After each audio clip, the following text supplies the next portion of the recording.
Hello friends, my name is Dave Miller. And I'm Niall Spain. And I'm Brianna Rader. And we're your fuck buddies. We are a dating and sex advice podcast where we take your sticky, sexy situations and we turn them into sexy, sticky situations. Simply put, we find questions online about sex dating or sent in from our lovely listeners and we answer them for you. And this week, you may have noticed a new voice. We have a very, very exciting guest. I would say, and I don't want to throw the rest of our guests under the bus, but perhaps one of the coolest guests we've had on? Brianna Rader, you have invented a thing called Slutbot. And it has been talked about in the New York Times and Cosmo and Mashable. And I want to talk about it because it blows my mind and it's one of the coolest things I've ever heard of. So can you tell me what Slutbot is? Yeah, so I'm the creator of Slutbot and also a sex educator. And that's what led me to creating Slutbot. And Slutbot is a virtual lover that you sext with. So it's a phone number over SMS that you text and you and Slutbot go back and forth. It's basically like interactive erotica, but it's from first person. So it's like a point of view erotic story. And Slutbot is meant to be a role model. So hopefully you get inspiration for your sex life or new ideas for your sexting and just get exciting new ideas, basically. Is it one of those things that I guess my first question when I heard about this is, what is the possibility or likelihood that it will gain sentience and take us over in the sexiest way possible? Well, the technology behind Slutbot uses natural language understanding, which is different from just free form AI. So what we do actually is we come up with the theme for the story and then we hand it off to an erotic fiction writer. She writes the narrative, and then we hand it off to our engineers to build in the intelligence, basically. So let's say Slutbot asks you, do you want me to go slower or faster? And then we have built various responses for what we predict most people will write. But if you write something like, let's ride a dinosaur to the ice cream store, that has nothing to do with the topic we're talking about. So Slutbot isn't going to understand that. So it doesn't have the intelligence of a human to respond like, what are you talking about? We can't go get ice cream. So it's going to utter one of the maybe 10 responses that we've written for that point, and it might not make sense. And we are a long way off from any kind of professional AI and sentience. I mean, anyone who has a Google Home or an Alexa knows that those are the best engineers in the world working on AI. And if they can't even understand the song you want to play on Spotify, we're a far way off. Okay. Then my fears have been assuaged. I'm much more comfortable with Slutbot existing now. It is, I've talked to a bunch of people about it. And every time I've mentioned it, people have been like, that's the coolest thing I've ever heard. Is that widely sort of the reaction when you talk about Slutbot? Are people as hyped as me and my friends have been? When I tell people about it, it's pretty much universal curiosity. I think everyone wants to learn more. No one thinks it's stupid. I think some people might be a little intimidated at first, like, what do I write? But the idea is that Slutbot guides the conversation. So Slutbot's supposed to be your most experienced, most knowledgeable friend that you want to hook up with just because you want to learn their ways. That's kind of the vibe we're going for, not something that's overly teacher focused. It's meant to be fun and erotic first, and then we sneak the wellness and education in. Yeah, I tried it earlier actually. And awesome. When I messaged her, I was like, this is a little weird. And it's you almost do get that. I remember the first sexting adventure I was ever on, which was I was 13 or something. I met a girl at a Slipknot concert and was messaging her at home. And the scary part was she was using her dad's phone because she ran out of credit. And I was like, this is going to go so poorly because she's going to forget to delete the messages, or I'll message her later or something. But almost had that nervousness because I feel sexting is a little intimidating if you're not doing it all that regularly, because it does feel a little ridiculous in a sense, or at least it's something you're not that used to. And I felt that. And then as you go in, it does kind of ease you in quite nicely. And it is one, it makes you comfortable. Two, I think it's actually really good practice if you are ever nervous with regards to sexting at all. And like on the third hand, it is good that there are kind of generic responses, because like it means if you are sexting and like you get to a, you know, it like a real person says something you're not really sure what to do with, even if they are a little bit generic, the responses all really make sense. So it's like you could just throw one in there and it'll work. Yeah. And if you signed up and tried it out, the very first experience you probably went through, it introduces Slutbot as if it's a person you already know, and Slutbot starts talking about what happened last night. And so it feels like a real life sexting experience. But then we release new stories every single week, and those are various fantasies. So we've done ones where you and Slutbot go on a trip and you're on the airplane, and then a sexy flight attendant approaches you about going to first class, and you have like join the Mile High Club. But we've done other ones that are more fantasy based, like you enter a magical portal and you meet a talking fawn, and then you go to an orgy with fairies. So it really is very like all over the spectrum for everyone's interests. And we are inclusive of everyone's gender and sexuality. So Slutbot can be gay, straight, a woman, man, non-binary, etc. Yeah, I really appreciate that. I also know I was reading through, I think there's a yoga one as well. Yeah, definitely. I saw an interview with someone who, or not an interview, I think it was a write-up where they basically talked about that. And interestingly, one of their favorite parts about it was the fact that Slutbot like reacts very well to consent. Like there are moments where Slutbot like asks you like, oh, can I do this? And whatever. And it's like, if you say no, it will, you know, it obviously it's programmed well, but it's like, they thought that was one, a really refreshing experience, and two, just like super positive and a good lesson, you know? Yeah, no. And I think what people don't realize is that it is consent focused, but also it's sexy for someone to verbally say what they're about to do to you. Like that's what dirty talk is. I think people think dirty talk is something they don't really understand, like has a lot of mystery, and really all it is consent. Like, that's the thing. It's like a lot of people I think find consent intimidating. Like they don't want to like take away from the like, you know, sexy momentum, and find it awkward sometimes to like implicitly ask. And like Slutbot, I think, is a really good example of how you can very much like ask and have it still be like framed in a sexy way. So I think that's cool. Yeah, dirty talk is such a funny thing that like people I think automatically assume dirty talk has to be crass or like crude. So you have people who will start using words that they like never want to do. I remember being with a woman once, and she was like, I would like to, you know, like talk a little dirty during sex. I was like, yeah, for sure. But I don't think she really realized that it as you said, it is a lot of just sort of like what you're doing or what you would like to do, or finding permission to do either one of those things. But she was just being like, I want you to fuck my pussy. And I was just like, you're not, those are words that are not comfortable coming out of your mouth, so you don't have to say them.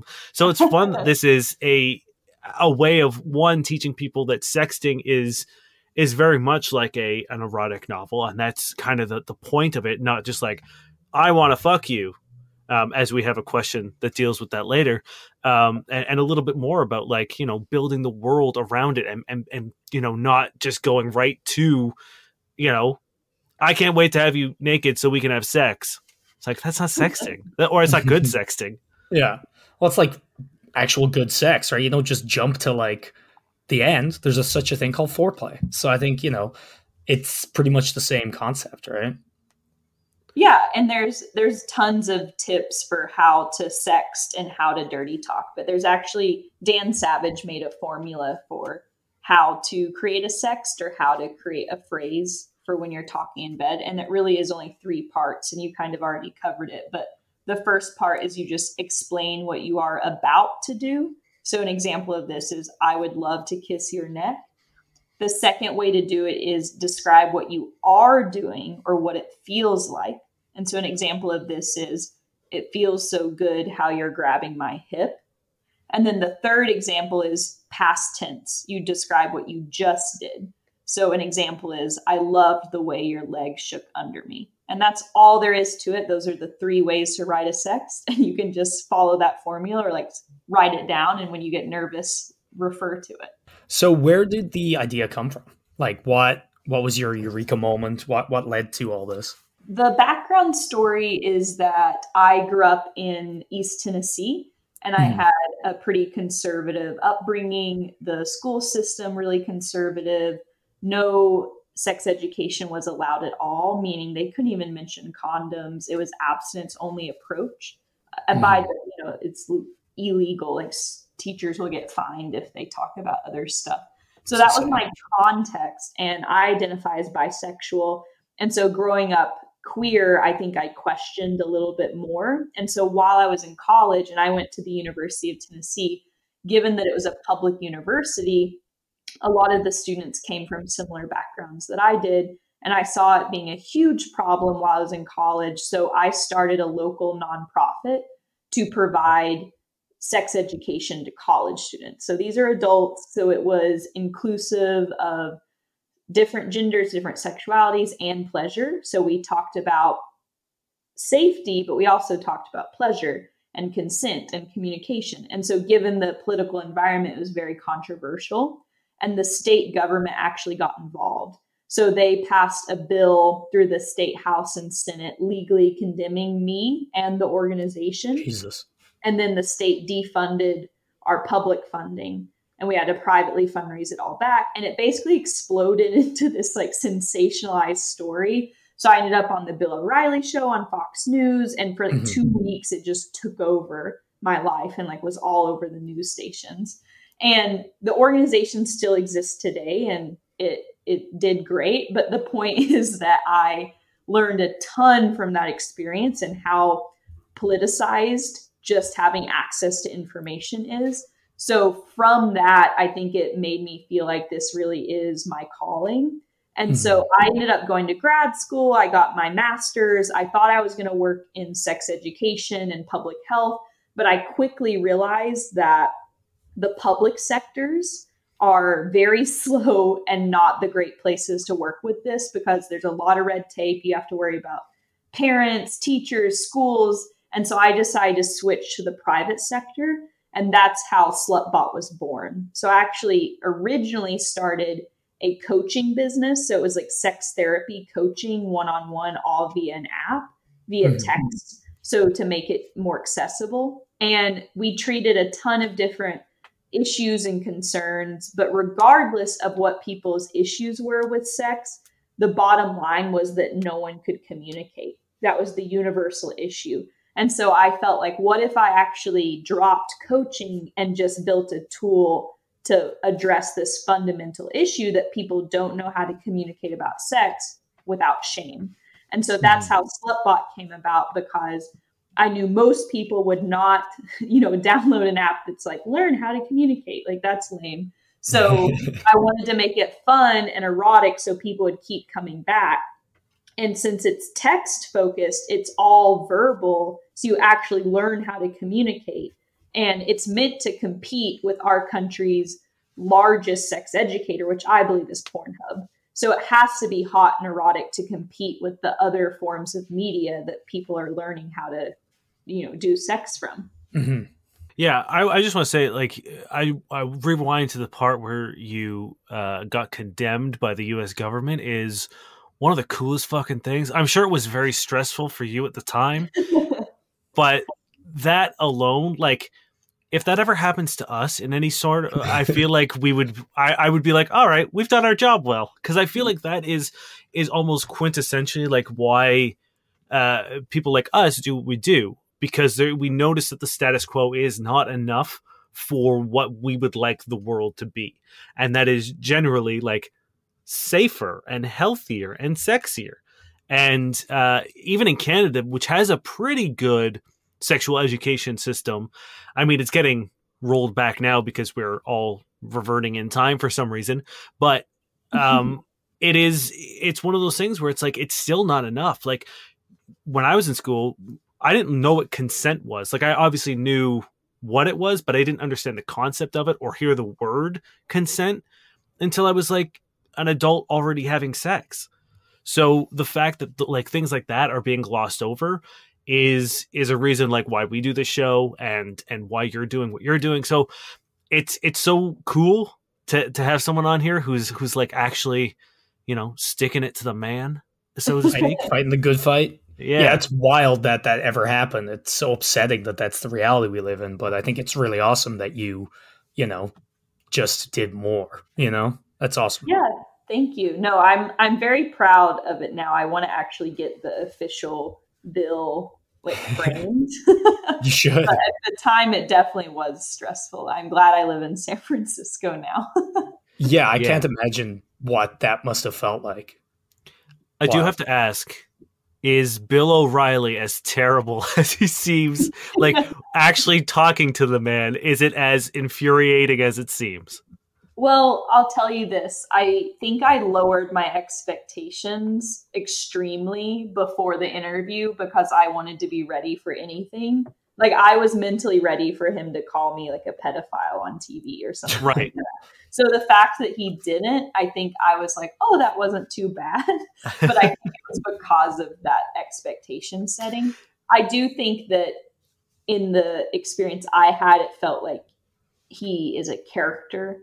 So when we were talking before we started filming, he seemed very even keeled and kind and didn't say anything crazy. And then when the TV filming started, he turned it up a little bit. So right.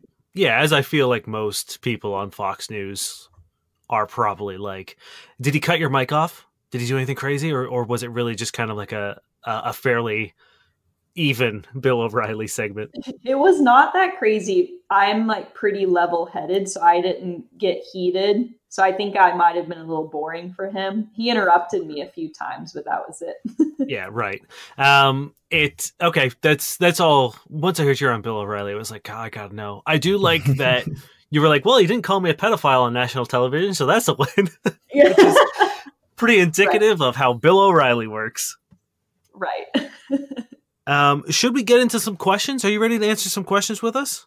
Definitely. All right. Now, you want to start us off? Sure. We'll start. This is, nothing too dramatic. This is by Addicted Depression on Seduction. How do I text girls? I, male 21, used to get no girls. I was a virgin till I was 19, never had a girlfriend till I was 20. Now I'm getting really good with girls. I'm able to talk and basically approach any woman. There's a girl in my school who's into me and straight up told me I was attractive. She's even a model as a side gig. We've hung out twice and made out both times. I told her I'm not really a texter, and she said, yeah, I noticed. Like she was super mad about it. I'm not sure what to do.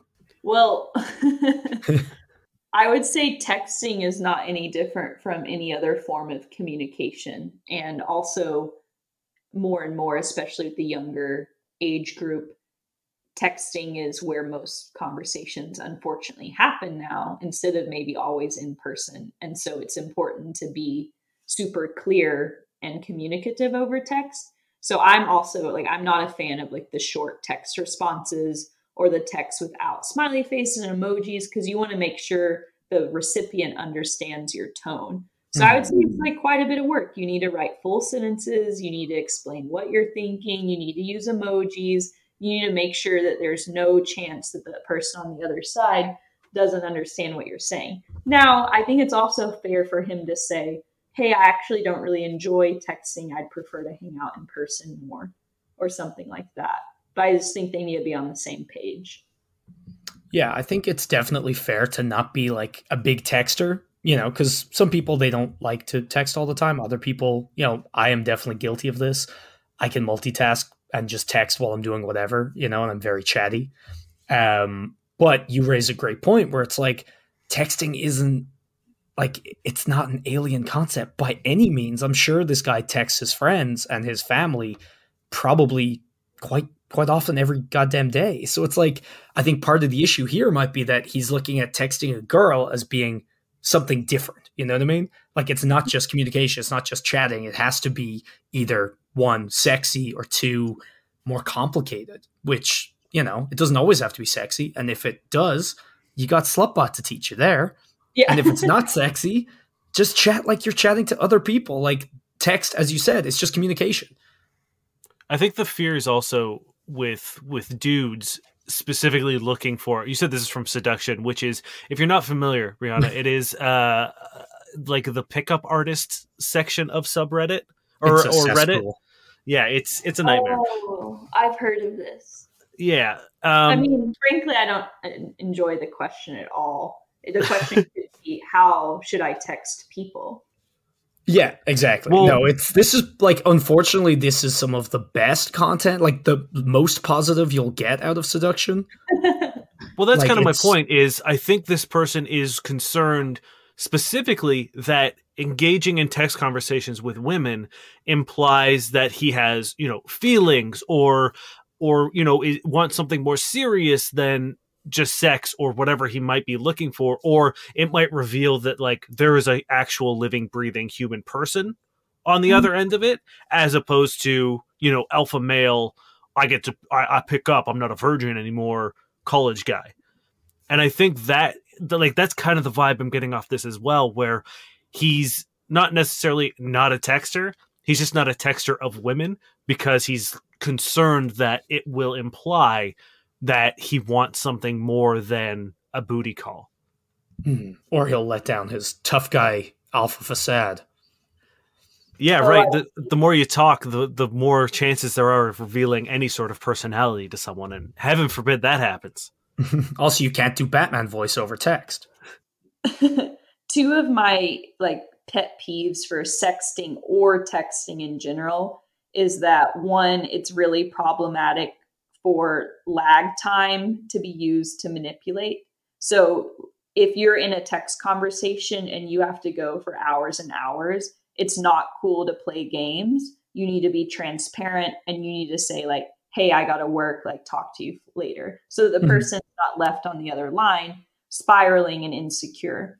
My second piece is related. I think it's really problematic to be coy in dating. I think we're taught growing up that it's sexy to be coy, and it's okay to play it cool and hang back, but to withhold feelings just to manifest mystery is really manipulative, and all it is fostering confusion, and it's not healthy. Mm-hmm. So the idea of I'm going to text less to make her think I'm hard to get or something like that, that's all super messed up. Yeah. Well, you say it on the podcast a lot, any games like that, it's awful. You know what I mean? No matter who's doing it and why, it's be straight up, and it's there's not going to be a downside. If you're worried that someone's going to not like you because you're giving genuine interest, then you don't want to be with that person. You know what I mean? Absolutely. Hiding your interest and faking all this bullshit just to get a workaround to what you actually want is insanity. So we always advocate for communication and playing things straight, which, this person clearly doesn't seem like they're doing. Well, I guess just hardcore advice is just fucking, they're people. You know what I mean? We've said this a million times, just talk to them. Talk to the girl you're texting like they're a person, like they're your friend. You know what I mean? Because they are a fucking person, and there's no alternate magical approach for women. It's just people, and it feels ridiculous to have to say this all the time, but that's the bare fact of the matter. As you stated, Brianna, it's communication, and you can do it in person, so you can do it over text. And if you're worried about the sexy stuff, Slutbot.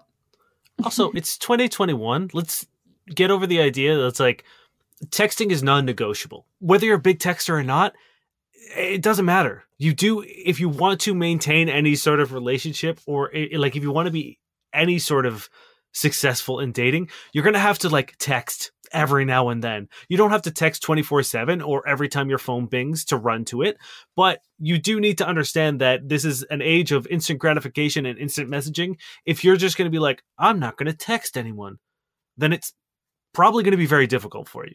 100%. Yeah, I agree with that. You might have to accept it.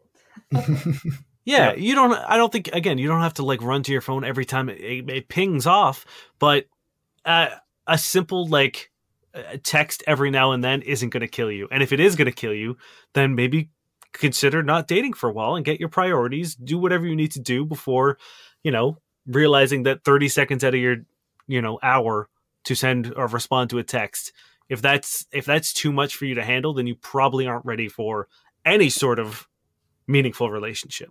All right. This is from Agent Riverbed. This was sent in to us on Instagram.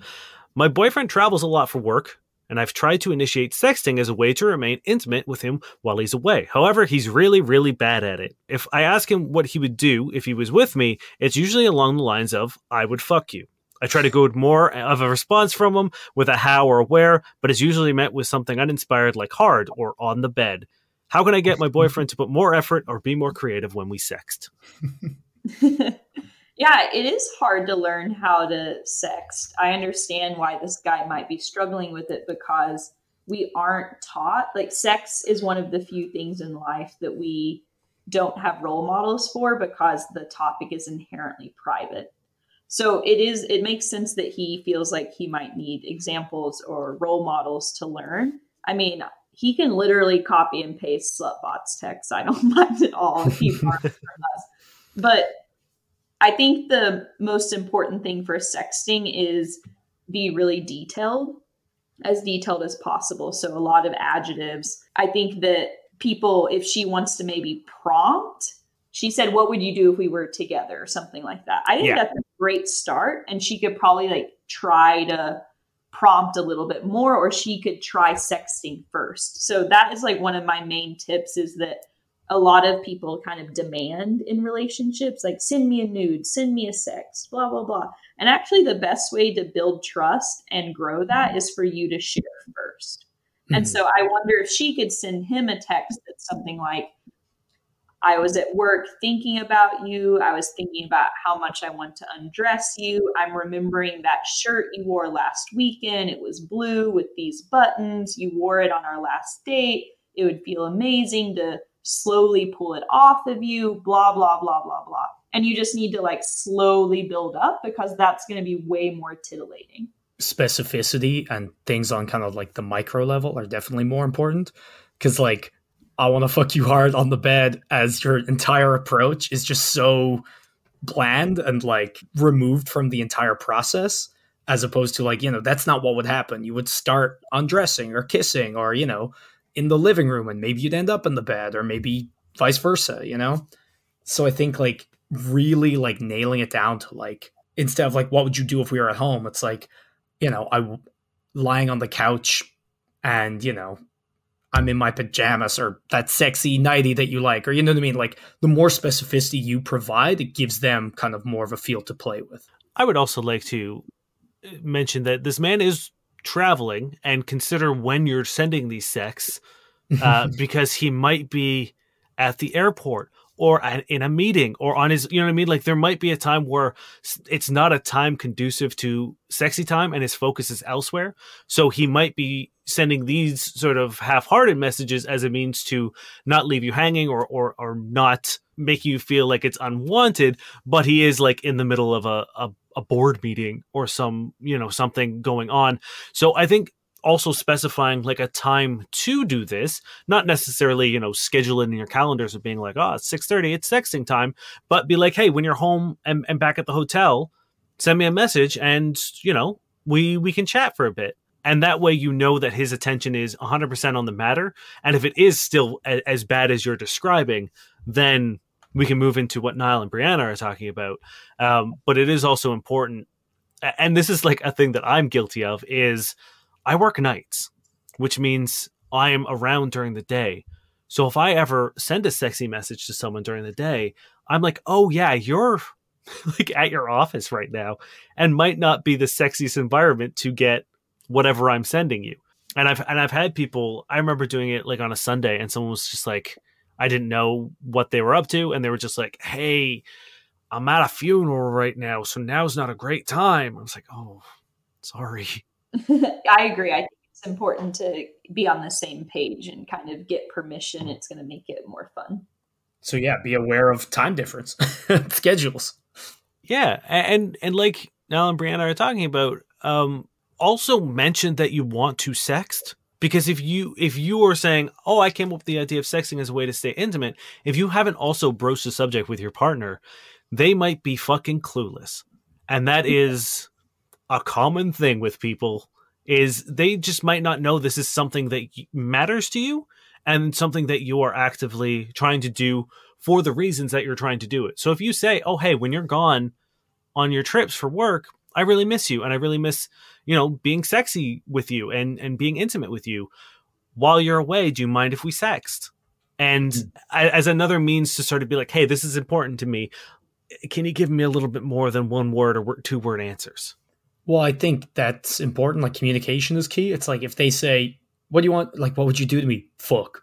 No, but like where? Bed. You know what I mean? It's like you could be like, hey, you know, you wouldn't just start there. Like, give me more. Like, tell me how you would, you know, explain the foreplay, explain the foreplay to me. You know, you can ask for what you want. The communication is key. We say it all the time. The best way to learn, though, I think, is through example. So if she hasn't done the work to send the kind of sex that she wants to receive to him, then I think it's an unfair ask. So yeah. I think she definitely needs to like show and tell, but definitely after they're on the same page, maybe she should start the prompts. And I think that this is how we actually build our Slutbot stories. But the Slutbot messages are made up of 3 parts. So the first part is you acknowledge what the person just said. The second part is new content. And the third part is a question to keep the conversation going. So that's the best way to keep a sexting conversation going. And if you include those 3 parts, you're making the person feel heard and also keeping a new prompt going so that the other person doesn't have to like work as hard. Yeah. Yeah, so that's great advice. With regards to the formula there, it's like one of the ones I got earlier was just, I love hearing what you enjoy. I want to hear you whisper in my ear how good it feels. And then what would you say to me? Which is like, you can take that and you can use that kind of anywhere. It's great, you know? And the other thing is, we briefly talked about it at the beginning, is like that translates so well to in-person, like sexy talk. Like that is something that I would love a partner to say to me, like while we are getting hot and heavy. So I think all these things that like the more you practice with sexting, I think, or the more practiced you'll be at saying these things to your partner in person. And I think you'll see some pretty good results from it. I do like how a lot of the advice for this question in particular could literally just be go on Slutbot. But yeah, initiate the way you want to be spoken to, I think is a very good, like it's perfect advice because it's true, right? They'll see what you want because you're kind of providing it. You ready for another one? This is by Modern 66. How do I, 22-year-old male, reject this girl nicely? Hey everyone, I go to the gym 4 to 5 times a week, and right after Halloween, a girl approached me and asked if I could spot her. I said yes, and she's basically followed me around ever since. I was stupid and accepted her follow request on Instagram, and now she won't stop messaging me. She only stops when I tell her I'm busy, and then is like, did you see my message? It's cringe. Now, this girl is super attractive, but I just don't gel with her personality. I'm a massive nerd, but don't look like one, and she's just too rude to other people. I don't want to switch gyms, and I don't want to cause drama. I've already told her I just want to be friends / I'm not looking for a girlfriend, but she keeps flirting. I'm giving her one-word replies, and she still won't catch on. I even told her I don't like her in that way, so the direct approach doesn't seem to be working, lol. People have read it, what do I do? And in this case, people have Fuck Buddies podcast. That's hard. It sounds like he's already done some direct communication there. So if he's already made it super clear and said, I'm not interested in you in this way, I'm sorry, can we take a little bit of a pause, hang out less frequently, talk more frequently? If he's already done all that, then it does seem like a really difficult situation. Yeah, this is where, I mean, it sucks. And this is specifically why there was a woman in my boxing gym that I had a little crush on, and we got talking a few times, and we had run into each other out and about in the city a couple times. And I specifically made the choice not to pursue anything with her, specifically because like the gym is a place that I don't want to feel weird.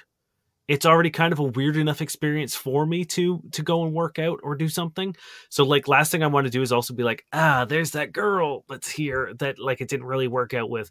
So I kind of keep, and I often encourage people to do the same, of being like, yeah, there are attractive people at the gym for sure, but let them fucking work out. Don't try to hit on them. Leave them be. Let them work out. And like, if it happens naturally, sure, cool. But like, I think it's such a bad idea to hit on people or interact with people in a romantic way in locations that you're not willing to give up.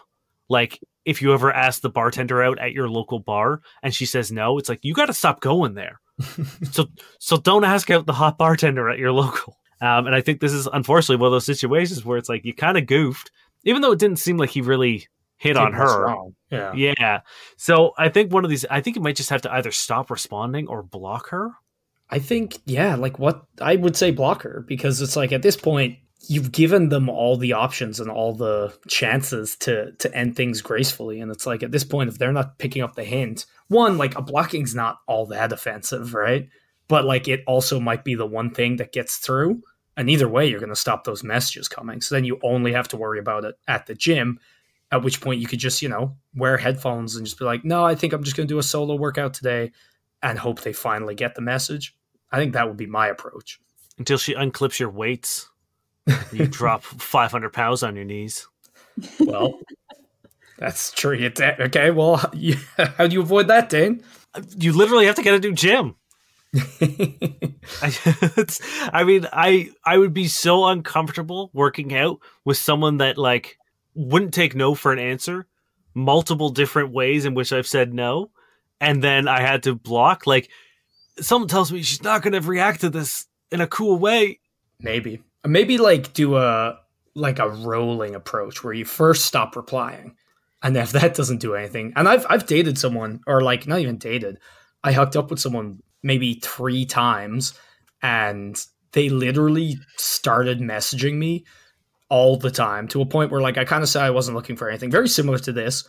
And when I said that, they were like, oh yeah, no worries. Like, it's very funny that you thought this was getting serious, because for me, it's definitely not serious. And I was like, oh, okay, cool. I'm glad we're on the same page. And then she started messaging me constantly.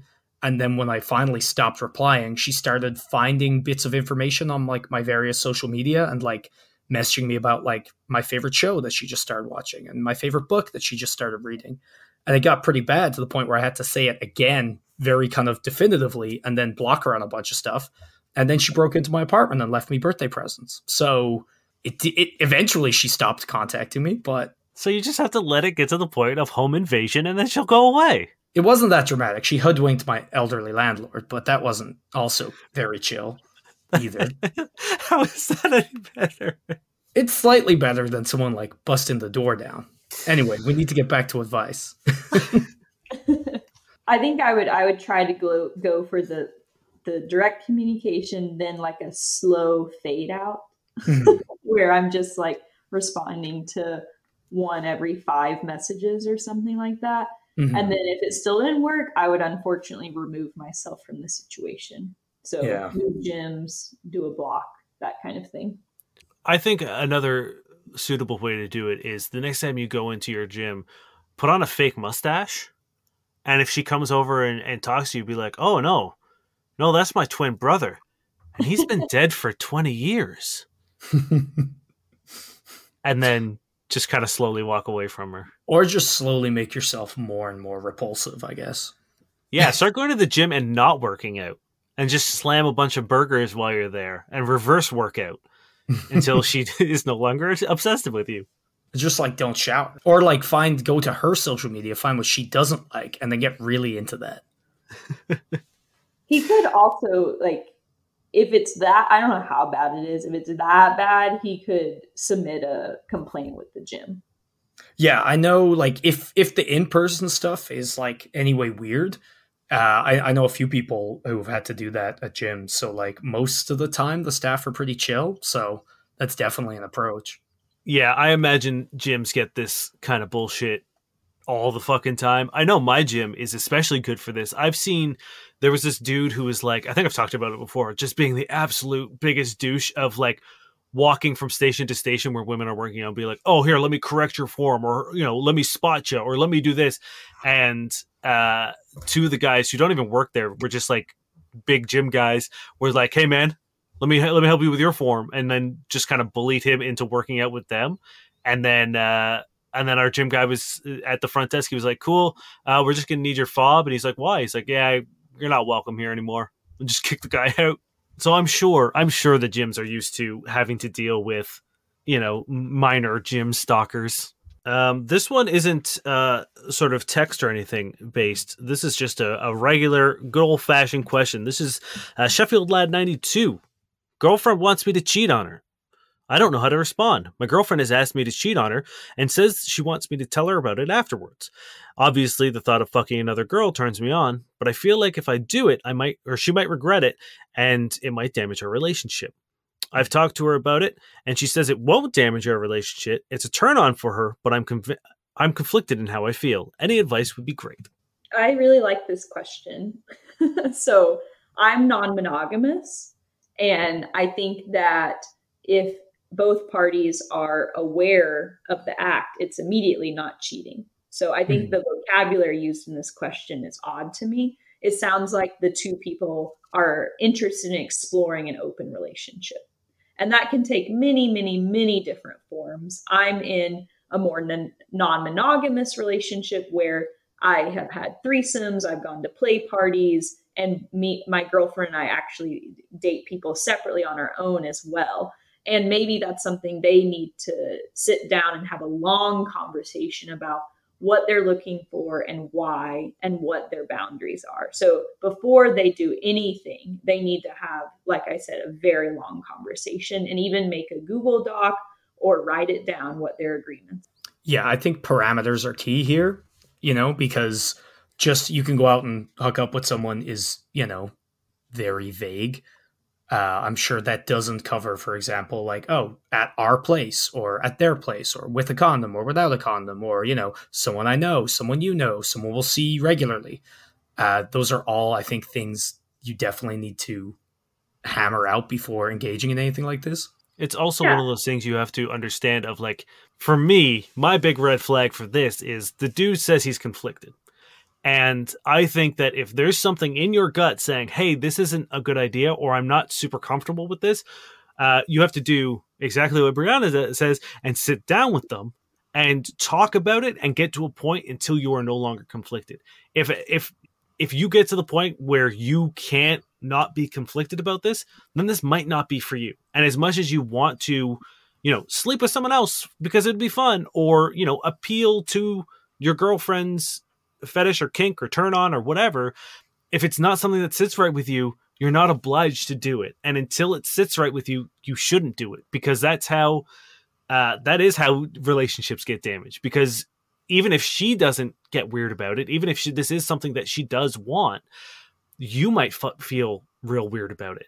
And that can manifest in all sorts of different ways. You could end up resenting her for, doing this thing that you didn't really want to do. So there's a lot of ways that it can rear its ugly head in the future if you're still conflicted. So find a way to not be conflicted, or don't do it. Yeah, and they need to figure out, she needs to reflect on why this is a desire of hers, because maybe she'll realize actually she wants more of a threesome. Maybe she's in the room watching. Or is it really important to her to hear about the details afterwards because that's part of her desire? And I think there also needs to be realistic expectations around here that if you open a relationship up, it's very rarely one-sided. So if he's sleeping with people without her, then he needs to be comfortable with her potentially doing the same thing. But this is a very daunting topic, I think, for people to start. So what I would recommend is actually listening to this podcast called Multi-Amory. It's a podcast all about non-monogamy and open relationships. And on their website, they have hundreds of podcast episodes, so it's a little overwhelming knowing where to start. But on their website, they actually have a page that says Start Here, and it lists maybe like 6 or 8 episodes that are very fundamental and help you figure out how to start having these conversations with your partner to see if this is even interesting to them. I think a lot of people have fantasies about exhibitionism, like maybe your other partner watching you fuck someone else, or people have fantasies even about cheating and infidelity and things like that. And I think that's totally normal. It's just there needs to be a lot of caution involved and a lot of communication. Yeah, one of the things I've talked to friends who have wanted this sort of situation out, and one of the things I've always suggested is I was like, role play. Have a fantasy in which you describe the act that you like. make it up. You know, make up a person, be like, yeah, I met up with a guy at a bar, and run through what you guys did in your mind, make up the scenario and tell your partner, and then let your partner see how that feels and gauge their reactions in a more fantastical setting before you do it for real. I know it's not a direct one-for-one correlation of emotions of being like, well, I know this is fake, so I find it much more hot. But I think a lot of people might also be like, oh, maybe I'm not as into this as I might be. Or you might be like, yes, I'm doubling down, and this is definitely something I want to do. So please, like, now go ahead and find someone for real and do this with. I also think it's important to, like, if your partner's telling you something that they want to do or that they love, like, to trust them in a way, because a lot of his reticence seems to come from the fact that he doesn't believe that she means what she's saying. And it's like, she's your partner. You know, if you guys sit down and have a chat and, you know, really hammer out the parameters and all that, it's like, if you have a problem with it, but you feel like you can't say that because, you know, a lot of the time men aren't supposed to back away from sex, you know what I mean? Or something, or any other reason. It's like, that's fine if it's coming from you, but like, if your only reason not to is just that you don't believe your partner, that seems like also another conversation. I like the role play advice a lot. And I think also there's other ways to explore things you want to do before you actually do them. So maybe watch a porn about infidelity desires, or like you're saying, role play it out, or read an erotic story about it and talk about how it would make you feel. I think there's great ways to just like dip your toe before you go all out. Yeah, and if you do need a space between the imaginary and doing the act for real, go to a bar and be like, okay, that's a woman that I would cheat on you with, or, you know, quote unquote cheat on you with, and that also gives a tangible, you know, actual face of being like, oh, okay, all right, and slowly work your way towards it, as opposed to, as Brianna has mentioned, like, non-monogamy is not something you just jump into. It's not a switch that you get to flick after, you know, over drinks and be like, yes, we are now non-monogamous. Click, without a fair amount of conversation and communication and preparation and talking and knowing what you guys are going to be doing. So to just sort of be like, jump into the deep end, which is, you know, I would imagine this is kind of a more advanced kind of play. I would play with more traditional non-monogamy before going right into something like this, just to test the waters. Hell yeah. So that just about does it for our questions. But at the end of the episode, we like to get on online dating and peruse online dating profiles to comb them for red flags or anything that might be suspicious, in an effort to make your online dating experience a little more enjoyable. Are you ready to rate some Tinder profiles? Oh yeah. Perfect. Now, do you want to start us off? Sure. I'll go first with Shannon. About me: hiking, horror, horoscopes, and alliteration. Ha. Okay, I like that. I'm gonna give it a 7. I'm gonna give it a 9 because it's funny and I at least get something about her. Yeah, I like it too. I agree with the 7. This is Vlada. I have many bilfs, in brackets, books I'd like to finish. Can be comparable to a hearty bowl of soup in a shitty microwave. Slow to warm up. I'm a big fan of artsing and craftsing, walking from point A to B, good food, good company. She, her, vaxxed. That's great. I'm giving it a 10. I'm going to give it an 8. See, I also have a lot of books I'd love to finish, and I've made a lot of soup this week, so it's also pretty funny simile. I feel like these profiles are clever, but they have absolutely no information to show me if I want to go on a date with them or what they're looking for. And I'm all about very intentional dating over just being funny. So I'll give that another 7. I mean, it's a 10 for wit, but again, like these people don't really know how to write a dating profile, I would say. They're just writing like cute little bios for Twitter. Sadly, like, these are actually the cream of the crop, though. Yeah, Brianna, we've got boy, have I got some profiles for you later on. Okay, I think I'm used to like maybe some queer dating world or something, people are a little more vulnerable. I would think say people are that like more, like dating intelligent because they know like where they are and where they want to be and what they want, and like the terminology and the specificity is so different with like gay dating from what I've seen. Them like straight people are fucking, they just say the stupidest shit. What are you doing? I feel like 9 out of 10 profiles that we give a very high rating are from like people, queer people. It almost seems like it is across the board much better profiles. So I would 100% agree with you. For example, we have Stephanie. If you're a leftist, I'm swiping left on you.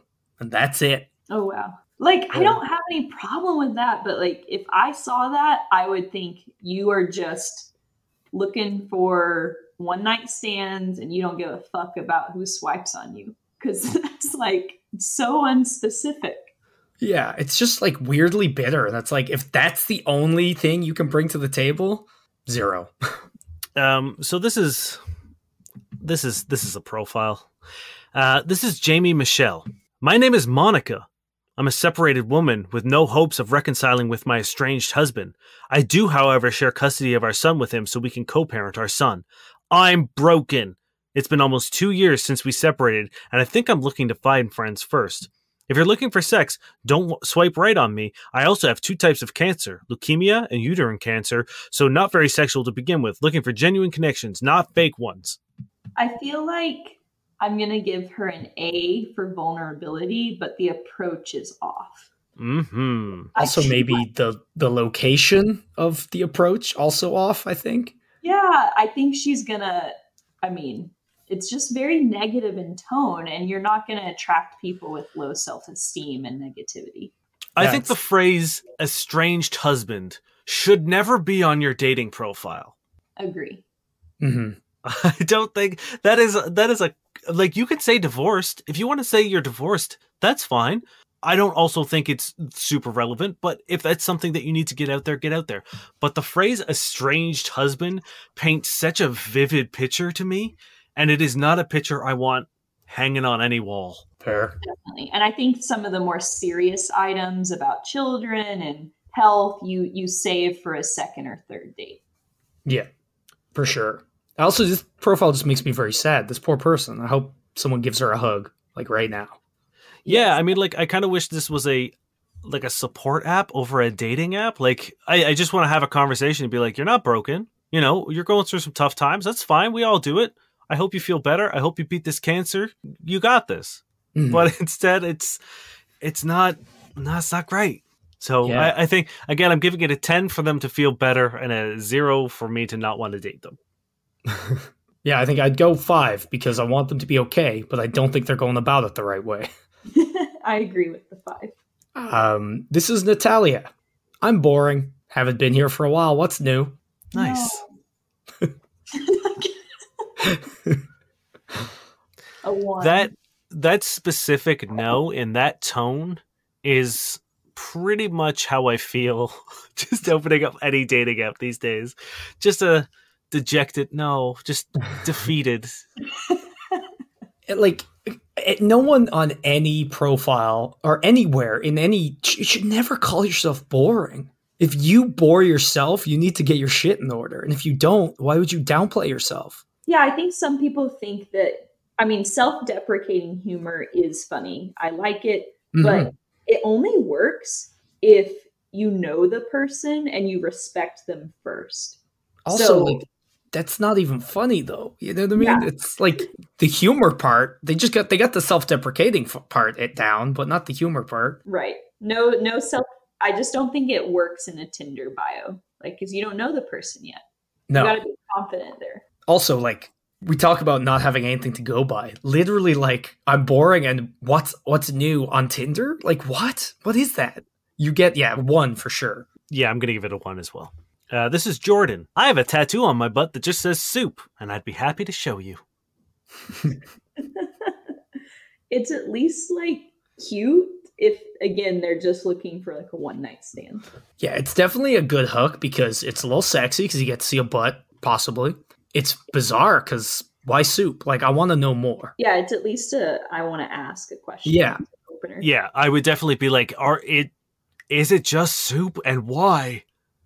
Also, butt soup is not great, so there really needs to be a good reason for that. I'm going to give it an 8 because it's funny, and it would, like, less so that I would want to date them, but definitely I would want to swipe because I'd need to know the story behind the soup. And they seem 100%. funny. Yeah, I would. It would get the swipe from me, so I'm going to give it an 8 as well. All right, hit me with one more now. Pick 1 or 2. Actually, Brianna gets to pick 1 or 2. Yeah. 2. All right, this is Catherine. Let me sleep in your stupid t-shirts and hold your freaking hand, you piece of shit. Oh my god. This has strong Lola from Big Mouth energy. Yes, it does. I love Lola. She's great. It's a powerful energy. Yeah, it works for some people. I'm going to give it, like, again, I don't think it's a good profile, but it is one that I would want to swipe right on. So I'm going to give it an 8. It does its job. Yeah, I can get behind a 7 or an 8. Yeah, you know what? It's a fun kind of energy. It's like probably, yeah, it's weird because it's a mix of a few different ones we've seen that have been negative, but it works well. This is the thing. It's like, it's the phrasing and like what they're saying in it with the negativity is enough to like actually color it with humor. Exactly. As opposed to other people who are like, I fucking hate Tinder and I hope everyone dies. It's like, okay. Yeah. No, I'm thinking I'm in 8 zone too. All right. Well, thank you very much for listening, friends. This has been our episode. Brianna, thank you very much for hanging out with us. You have been a delight, and learning about Slutbut has been definitely the highlight of my week, and I'm going to tell everyone about it. Speaking of telling everyone about it, where can people find Slutbot? Yeah, thanks so much. I've had fun chatting too. For Slutbot, it's really simple. You don't have to download anything. You just put your phone number in on our website, and then the bot texts you. And it'll just be like a regular phone number in your text messages that you can message back and forth with. And so our website is juiceboxit.com. So just the word juicebox and then an I and then a T.com. Amazing. But so also, if you just Google the word Slutbot, it will definitely come up. I also love, so we title our episodes ridiculous things, oftentimes ridiculous shit that we have spiraled into because of tangents. And I feel like Slutbot has definitely been like, could be a title of one of our episodes completely independently of having you on and talking about Slutbot. Like, it just seems like something that we would have maybe come up with if we've been left to our devices long enough. Maybe the term. I don't know if we'd, you know. 100%. Yes. The term, the word Slutbot, for sure. But it actual would definitely concept be something way less cool and way less actually fully realized and useful. Do you have anything else going on that you want to talk about? This is your chance to stand upon our soapbox and talk about anything that you might want to talk about. Any causes or anything that are important to you? I think I was just gonna share that I hope people will kind of think about sex in a more open-minded way. I think being queer, straight people could learn a lot from queer sex and how it doesn't have to be so prescriptive. Not everything has to be like penis and vagina. Actually, just having oral sex or just fingering is also sex. I think that's one of the things I'm like really passionate about, is helping people expand their minds on what sex is and how they can enjoy sex. So I hope that through Slutbot, or even just by listening to this, people can learn about it. And I do want to plug that we have a very sexy holiday story coming out right around Christmas. So I hope people will sign up now so that by the time Christmas comes around, they'll be able to participate in the Sexy Santa roleplay. Hell yeah. I mean, hey, there's nothing better. Like, if you go home and maybe, you're not a big fan of the whole family scene, you could just sneak away to your room and have Slutbot.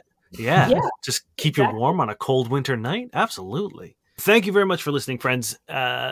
We have had a great time today, and we appreciate you spending an hour of your time with us. It means the world to us. If you would like to support the show or send in a question, head on over to fbuddiespodcast.com. You can click the contact form, fill it out. We'll give you an agent name, or you can give yourself an agent name. And if you'd like to support the show, pop on over to our Patreon with the Patreon link. For $7, you get a extra episode every month called Pillow Talk, where we get a little wild and a little sexier. So that is a great way to show your support. If money is tight, that's cool. We get it. The pandemic, Christmas, it's wild. Just share our link or tell a friend, and that means the world to us as well. Thank you, Josh Eagle and the Harvest Cities, for their song Paper Stars. And at the end of the episode, Niall likes to read a little bit of, and this is something that I think you'll appreciate, some really bad sex writing. Now, do I like to read it? No one likes it. Yeah, this is by Brent Weeks. He's a fantasy author who I haven't read, and having read this, I may not, in fact, read him. They're great, Kylar said. He coughed. Your grays, that is. Not that your breasts. I mean, style is perfect for you. Just over the line between sexy and obscene. She refused to take offense. First I take their attention, then I take their life. It looks cold. This time, he didn't look at her breasts. Barely, despite the small attention-getters standing at attention on top of her large attention-getters.